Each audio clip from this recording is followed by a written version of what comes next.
Hello everybody, this is DJ Digital Josh, and I'm going to show you my studio in 2020, give you a little rundown of the gear I'm currently using and why I use it. Hopefully this will help you and you'll make some wise decisions when you have a studio yourself. Okay, let's get into this.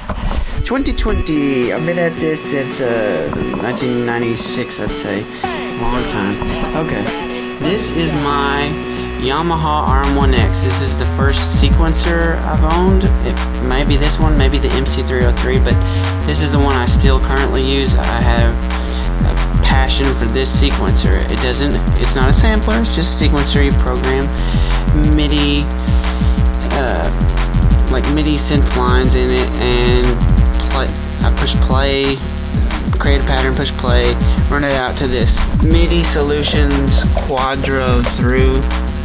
Yeah, MIDI Solutions Quadro through, and then it goes to all like 4 different synthesizers that I have, and whatever I play, it'll play that thing to the synths, whichever synth I want to use at the time. That's what I use it for. It's a sequencer. Okay, next is the Roland MC-808. I have this because I can take a sample, throw it into this, and play it on the keys just like a normal keyboard. And that's a really cool thing to have. It does a lot of other things, like you can do overdub while you sample, so it can be playing the pattern you've created, and then you can play a sample outside and create it on a new pattern. It's got 16 different tracks of samples you can have on there. It's not the best, easiest way to sample, but it's got a lot of capabilities, and that's why I have it. And this is the Numark DXMO6. I like this mixer because it has effects in it. I've had it for a very long time. I never buy used mixers. I try to keep them new. I've had too many bad experiences on eBay where I bought a used mixer and it's a piece of crap because somebody's worn out the fader or something, and then you have to replace the fader and you're in more money than you wanted to be in. So always get a new mixer. I prefer the DJ mixers because I really like the crossfaders in them. And this is a Pro DXM. I think I replaced the crossfader, but okay. This here is the Novation Base Station 2. It is a analog, digitally controlled oscillator synthesizer. It's got 2 DCOs. I wish it had 3. I really like the sound of 3 oscillator synthesizers, but this is really good bass synth. It doesn't have enough presets for me, but it's got a lot, and you can override them and save, and I got a lot of good stuff saved in there already. I just wish it had more presets. I wish it had 3 oscillators. That's my only gripes about it. This is the Roland SP-50, and it is basically a JV-1080 with a keyboard attached to it. It's like the same architecture as the original JV-1080. I think they came out with the JV-2080 and people were like, oh, it doesn't sound as good as a JV-1080. This is the same as a JV-1080, and it's very good. I got it on sale at a pawn shop, and I've installed 3 expansions. I've got the dance expansion, which was discontinued. They pulled them off the shelves because it has sounds that I think were used in a bunch of pop hits at the time, and they didn't want to get sued, so they took it off the market.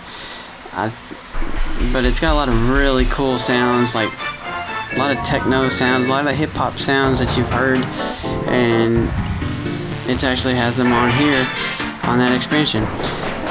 Plus I have the Orchestra Expansion 1, Orchestra Expansion 2.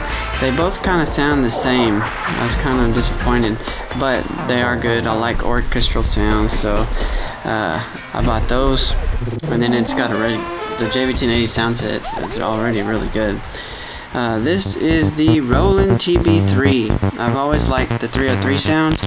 I grew up in the 90s going to raves and stuff, and I always loved the 303 sound. I just never ended up getting one. I had an MC09, and then I had this TB3, and it has a lot more similar to the TB303 sound for my taste. It's good enough for me, and it's got a lot of extra sounds. Let's see. Got a little field recorder. Comes in handy when I'm using these 404 live. I can record something. SP-202, Boss SP-202. It has really good lo-fi. It has lo-fi 1, lo-fi 2. Most of the time you can record it in standard and then take the pitch and pitch it down ever so slightly, and it makes it have these digital artifacts in it that sound really cool. But also the lo-fi 1 and lo-fi 2, they're really gritty and don't sound quite like any of my other samplers. This is the Roland SP-404. The main reason I have the original 404 is because of the vinyl sim. I like the vinyl sim in the original 404, especially when you take the flutter of the 404, original 404 vinyl sim and wiggle that flutter knob. It just sounds like a cassette tape getting screwed up. I just love that sound. And that's why I have the original. I plan on getting an SX or an A. I really wanted this sound, and the other sounds on the SX and A are close enough to this that I got this one, but I'm still going to get one of the other ones. This is the SP-505. This one, it has a smoother lo-fi sound, and I really like the way this one sounds when you use the lo-fi effect on it. And some of the other effects on it don't quite sound like the others. That's why I like this one, is mainly because I really enjoy the lo-fi of it. This one sounds like really gritty, this one sounds like smooth, and then this one sounds brighter, but they're all really good. And that vinyl sim, man, none of the others vinyl sims sound like that. This is like way too digital in the vinyl sim, but this is just like a perfect wobbling sound. This is the SP-606. The SP-606. Sound wise, I'd say it's more like the 404, the 404 SX. I think it's got more effects than the 404s, but it doesn't have that DJ effects looper, which is real popular right now. I like that sound too. But you can do 2 effects with this, and you can have a mastering effect at the same time, and it's very good to have those 2 effects, especially when you're doing the resampling. And plus, this one is the only SP that has like pad groups. So if I put a sample here and a sample there, I play this sample and then I play it this other sample immediately, it'll cut off this sample. That's the only SP that will do that.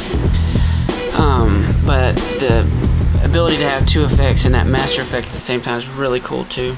That's what I like about those. This is the Casio XW-PD1, aka the Track Former. I call mine the Ferrari Falcon because it looks like the Millennium Falcon. Look at that. And it's got 200 effects on it.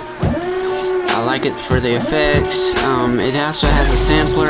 It's a kind of a different rate than these other samplers. I think it's just the frequency's a little off. But I don't hear anything super spectacular with the lo-fi on it. It sounds kind of more shinier like the 404. But those effects on it, it's very cool to have those. Yeah, probably I just keep it because I got it for really cheap, and who can say they have something that looks like a Millennium Falcon that samples? It's cool. And this here is the Boss BR600. So it has COSM effects. Boom, look at that.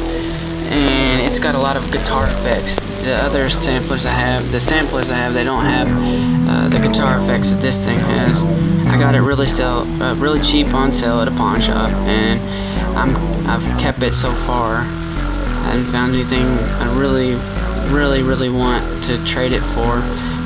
Like those effects that it has, and it's got a lot of other effects too. But they're really good effects. They're modeling effects, and they're really nice. Yeah, a lot of it's just basically for effects. Like this one's got a different effect that I like. This one's got a different effect. But that's my studio. Yeah, it works.